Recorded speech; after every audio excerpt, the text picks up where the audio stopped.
যে অস্ত্র কেড়ে নেয় জীবন সেই মারণাস্ত্রই করাত দিয়ে কেটে ফেলা হচ্ছে, এমন নজিরবিহীন ঘটনা ঘটেছে মেক্সিকোতে। বিষয়টি অবাক হওয়ার মতো হলেও ইয়েস টু পিস নামে এমন একটি কর্মসূচি নিয়েছে মেক্সিকান প্রশাসন, যেখানে অস্ত্র জমা দিলেই মিলবে নগদ পুরস্কার।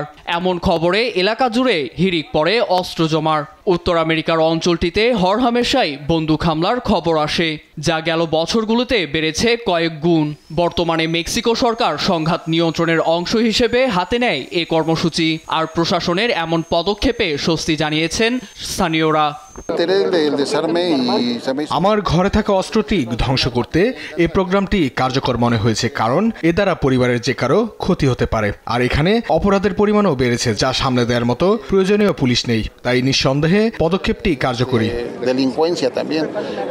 দেশটির সিংহভাগ বাসিন্দার ঘরেই রয়েছে অবৈধ অস্ত্র। প্রশাসনের কাছে জমা দিতে গেলেও নানা ভোগান্তি পোহাতে হয় তাদের। তবে ইয়েস টু পিসে কোনো জবাবদিহি ছাড়াই জমা নেওয়া হচ্ছে অস্ত্র। এতে অনেকটা স্বস্তি নিয়েই ঘরে থাকা রাইফেল, রিভলভার ধ্বংসের জন্য নিয়ে আসছেন সবাই।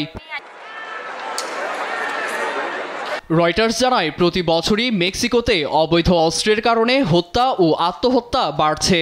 মুখের ভাষা বুঝতে না পারা শিশুও প্রাণ দিচ্ছে এসব অস্ত্রে।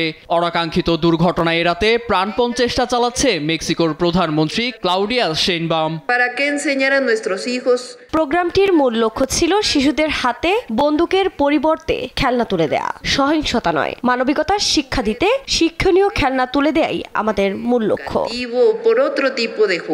কার্যক্রম সফল করতে মার্কিন প্রশাসনকে সহায়তার হাত বাড়িয়ে দেওয়ার আহ্বানও জানান প্রধানমন্ত্রী। নীরব দাস, নিউজ ডেস্ক, দেশ টিভি।